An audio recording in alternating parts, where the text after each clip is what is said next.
বিসমিল্লাহির রহমানির রহিম। আজকের এই খালকাটা অনুষ্ঠানে ধরা খালকাটা ও পুনর্খনন অনুষ্ঠানে উপস্থিত মুরব্বীবর্গ, উপস্থিত মা বোনেরা, এলাকাবাসী ভাইরা, দলীয় নেতৃত্ব এবং কর্মী ভাইরা, আসসালামু আলাইকুম। কেমন আছেন সবাই? আজকে এই এলাকার জন্য একটি উল্লেখযোগ্য দিন। এই যে খাল যেটি আনুষ্ঠানিকভাবে পুনর্খননটা উদ্বোধন করলাম আমরা, এই খালটি আপনারা জানেন, বিশেষ করে মুরব্বী যারা আছেন আপনাদের নিশ্চয়ই অনেকেরই বয়স যাদের মোটামুটি হয়েছে, 60-এর বেশি যাদের বয়স বা 60 বছর বয়স, আপনাদের অনেকেরই খেয়াল আছে শহীদ রাষ্ট্রপতি জিয়াউর রহমান আজ থেকে 45 বছর আগে এই খালটি খনন করতে এসেছিলেন। এই খালটি বন্ধ হয়ে যাওয়ার কারণে এলাকার মানুষের অনেক সমস্যা হচ্ছে, বিশেষ করে কৃষকদের।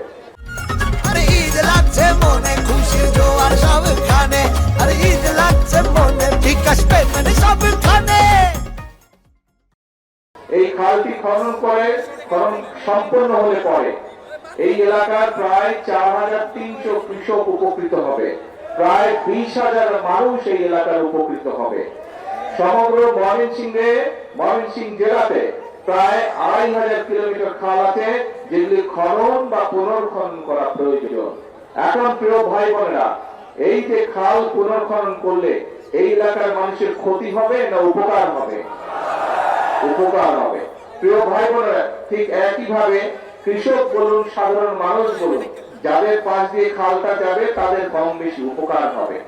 এই যে আপনারা যে বিএনপি কে ভোট দিয়ে সরকার গঠন করেছেন, আমাদের লক্ষ্যই ছিল, আমাদের উদ্দেশ্যই ছিল যে আমরা সরকার গঠন করতে সক্ষম হলে আমরা এরকম খাল খনন করব।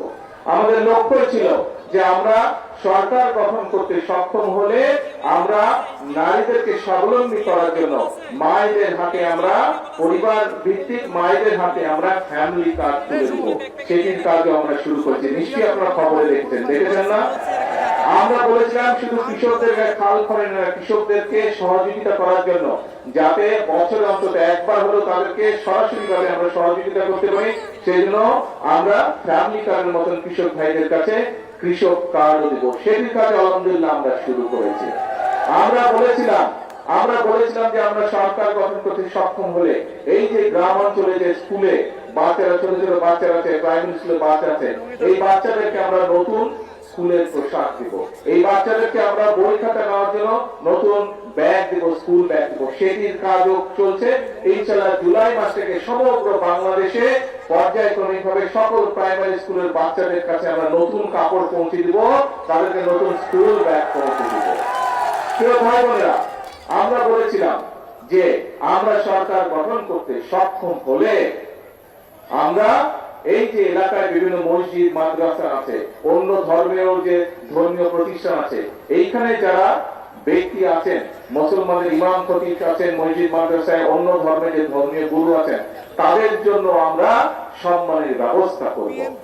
আমরা সে কাজকে আলহামদুলিল্লাহ আল্লাহর মতে আমরা শুরু করেছি, ধীরে ধীরে আমরা নিয়ে যাচ্ছি।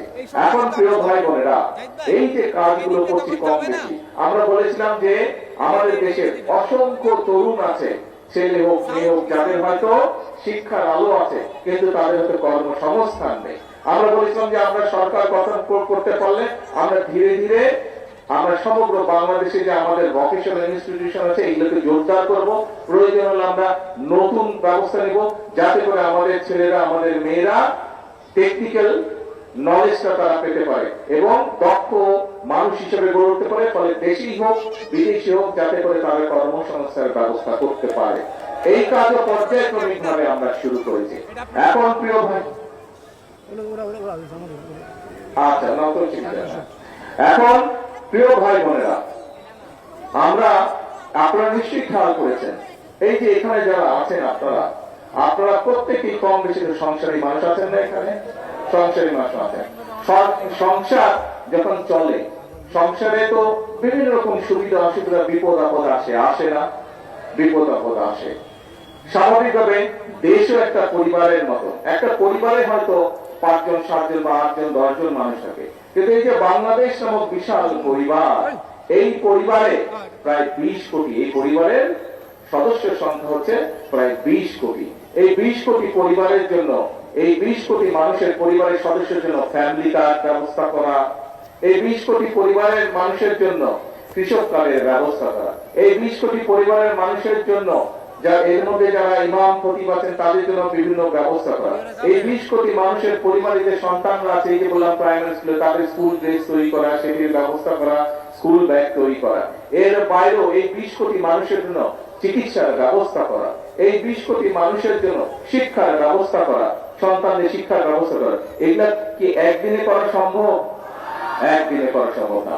আপনার সংসারে বিভিন্ন রকম সুবিধা অসুবিধা থাকে, মানুষ 20 বছর 25 বছর 50 বছর 60 বছর 70 বছর সংসার করে, কিন্তু টুকটাক সমস্যা তারপরেও তো রয়ে যায়, তাই না?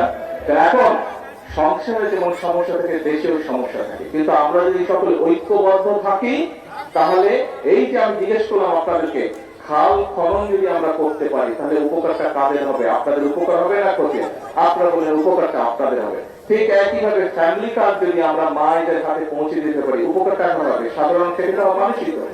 কৃষক কার্ড যদি আমরা পৌঁছে দিতে পারি কৃষকদের হাতে, সারা দেশে প্রায় 2 কোটি 75 লক্ষ কৃষক আছে বিভিন্ন রকমের, তাদের কাছে যদি পৌঁছে দিতে পারি কৃষক কার্ড, উপকারটা কাদের হবে? কৃষক ভাইদের দিতে হবে। আমরা যদি এলাকার ভিতরে গ্রামে গঞ্জে রাস্তাঘাটগুলো, স্কুল কলেজগুলো, ব্রিজ কালভার্টগুলো ঠিক করতে পারি, তাহলে মানুষের উপকার হবে না অন্য কারো উপকার হবে? মানুষের উপকার হবে। এইভাবে কাজগুলো আমরা করতে চাই। এখন ভাই চলতে গেলে বিভিন্ন কয়েকদিন আগে আপনার কয়েকদিন এই 3-4 দিন আগে ঢাকায় অত্যন্ত অন্যায়, অত্যন্ত দুঃখজনক একটি হৃদয় বিদারক একটি ঘটনা ঘটছে। একটি ছোট্ট বাচ্চাকে কিভাবে হত্যা করা হয়েছে দেখেছেন। এখন আমরা প্রথম থেকে বলে এসেছি যে আইনের দৃষ্টিতে কোন ব্যক্তি যদি অপরাধ করে তার শাস্তি পেতে হবে। আইনের শাসন আমরা প্রতিষ্ঠিত করতে চাই। কিন্তু প্রিয় ভাই বোনেরা, আপনি যখন কোনো কাজ করেন, সেটি আপনার নিজের কাজ হোক, কৃষি কাজ হোক, সেটি যে কোনো কাজ হোক না কেন, সংসারের কাজ হোক, একটা নিয়ম কারণ আছে না? যে কোনো কাজ করতে তো কাজের একটা নিয়ম কারণ আছে। এই নিয়ম কারণটাকে মেনে নিয়েই তো কাজটা করতে হয়, তাই নয় কি? আপনি যদি হাঁস করেন, গরু করেন, ছাগল করেন, ধান চাষ করেন, সবজি শাকসবজি চাষ করেন, তারপরেও তো নিয়ম আছে। কখন আপনি বীজ বুনবেন, কখন আপনি পানি দিবেন, কখন আপনি সার দিবেন, নিয়ম কারণ আছে না? ঠিক যে কোনো অন্যায়কারীর তাকে শাস্তি দিতে হলে, তাকে তার বিচার করতে হলে সরকারের কতগুলো নিয়ম কারণ আছে। এখন আমরা খেয়াল করছি প্রিয় ভাই বোনেরা, গত কয়েকদিন ধরে কিছু সংখ্যক মানুষ, আপনারাও খেয়াল করেছেন, পত্র পত্রিকায় দেখেছেন, আপনারা রেডিও টিভিতে দেখেছেন, আপনারা কিছু সংখ্যক মানুষ একটা পরিস্থিতি তৈরি করার চেষ্টা করছে। রাস্তাঘাট বন্ধ করে দিচ্ছে, যানবাহন চলাচল বন্ধ করে দিচ্ছে, এখানে আগুন ধরাচ্ছে, ওখানে উত্তেজনা সৃষ্টি করছে। এই কাজগুলো যারা তারা করে, তাহলে আপনারা কি মনে করেন, প্রথমে কি আইনের শাসনকে তারা বাধাগ্রস্ত করছে না? আইনকে আইনের মতন কি চলতে দিচ্ছে না।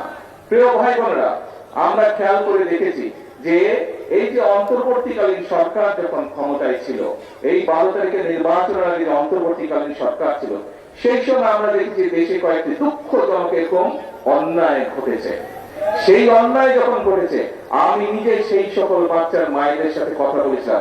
আমাদের দলের আইনজীবী, আমাদের দলের চিকিৎসকরা গিয়ে সেই চিকিৎসা দিয়েছে, আইনজীবীরা গিয়ে সেই আইনি সহায়তা করেছিল।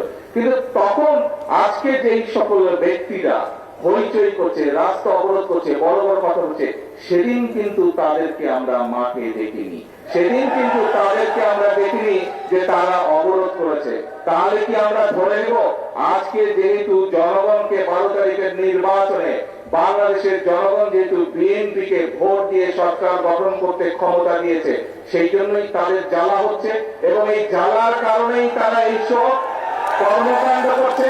তাই তো আমরা ধরে নেব, তাই নয় কি?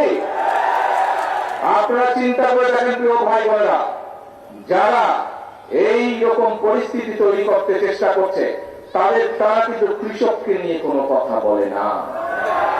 যারা একটা ঘোলাটে পরিস্থিতি তৈরি করতে চেষ্টা করছে, তারা দেশের মানুষের কর্মসংস্থান নিয়ে কোনো কথা বলে না। যারা এই ধরনের পরিস্থিতি তৈরি করার চেষ্টা করছে, রাস্তাঘাট বন্ধ করে দিয়ে অবরোধ করার চেষ্টা করছে, তারা কিন্তু কৃষকের খাল কাটার কথা বলে না। তারা কৃষকের কৃষক কার্ডের কথা বলে না। যারা এই ধরনের অরাজক পরিস্থিতির সৃষ্টি করার চেষ্টা করছে, তারা কিন্তু ছোট ছোট গ্রামের মাসুম বাচ্চারা কিভাবে স্কুলে খালি পায় যায় সেই দিকে তাদের খেয়াল নাই। তাদেরকে নতুন পোশাক দেওয়ার কথা বলে না। প্রিয় ভাই বোনেরা, আজকে যারা দেশের এইরকম পরিস্থিতি তৈরি করতে চায়, তাদের ব্যাপারে আপনাদেরকে সতর্ক থাকতে হবে। কারণ তারা অরাজক পরিস্থিতি সৃষ্টি করতে চাইছে। তারা যদি অরাজক পরিস্থিতি সৃষ্টি হয়, এই খাল কাটা বন্ধ হয়ে যাবে সারা বাংলাদেশে। ক্ষতিগ্রস্ত কে হবে? তারা যদি অরাজক পরিস্থিতি সৃষ্টি করে, তাহলে ফ্যামিলি কার্ডের যে বিতরণ, সেই বিতরণ বন্ধ হয়ে যাবে। ক্ষতিগ্রস্ত কে হবে? তারা যদি অরাজক পরিস্থিতি সৃষ্টি করে, তাহলে কৃষক কার্ডের বিতরণ বন্ধ হয়ে যাবে। ক্ষতিগ্রস্ত কে হবে?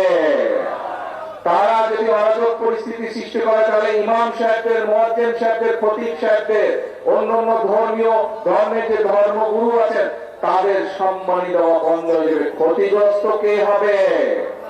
প্রিয় ভাই বোনেরা, তারা যদি অরাজক পরিস্থিতি সৃষ্টি করে রাস্তাঘাট বন্ধ করে, তাহলে গ্রামের বাচ্চাদেরকে যে আমরা নতুন স্কুল ড্রেস দিতে চাইছি, গ্রামের বাচ্চাদেরকে যে স্কুল ব্যাগ দিতে চাইছি, সেই প্রক্রিয়া বন্ধ হয়ে যাবে। ক্ষতিগ্রস্ত কে হবে? গ্রামের বাচ্চারা হবে। প্রত্যেকটি ক্ষেত্রে তাদের সেই অরাজক পরিস্থিতির কারণে ক্ষতিগ্রস্ত হবে গ্রামে বসবাসকারী খেটে খাওয়া মানুষ। প্রিয় ভাই বোনেরা, সেই জন্যই আজকে আমাদেরকে সতর্ক হতে হবে। আপনারা পত্রিকা পড়েন, আপনারা সোশ্যাল মিডিয়ায় যান, খবর নিয়ে দেখেন, ওই যে 5ই আগস্ট যাদেরকে দেশের, এই বাংলাদেশের মানুষ এই দেশ থেকে বিতাড়িত করে দিয়েছিল, এই এখন যারা অরাজকতা সৃষ্টি করতে চাইছে, খবর নিয়ে দেখেন, ওই 5ই আগস্টে যারা বিতাড়িত, তাদের সাথে এরা তলে তলে আবার খাতির শুরু করেছে। যেইভাবে 96 সালে করেছিল, যেইভাবে 86 সালে করেছিল, তাদের সাথে নতুন কয়েকটি লেজও গজিয়েছে, সুন্দর ছোট ছোট লেজও গজিয়েছে। প্রিয় ভাই বোনেরা, কাজেই আমরা এই দেশ থেকে স্বৈরাচারকে বিদায় করেছি। বাংলাদেশের জনগণ রাজপথে নেমে স্বৈরাচারকে বিদায় করেছে এই দেশ থেকে।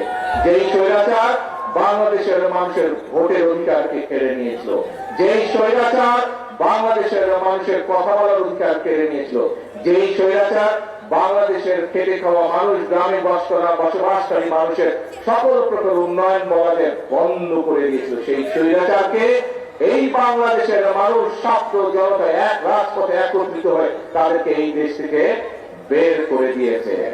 প্রিয় ভাই বোনেরা, এখন বাংলাদেশের মানুষ দেশ গঠন করতে চায়। বাংলাদেশের মানুষ তার ভাগ্যের পরিবর্তন করতে চায়। ভাগ্যের পরিবর্তন যদি করতে হয়, আমাদের 20 কোটি মানুষের 40 কোটি হাতকে সক্রিয় করে তুলতে হবে।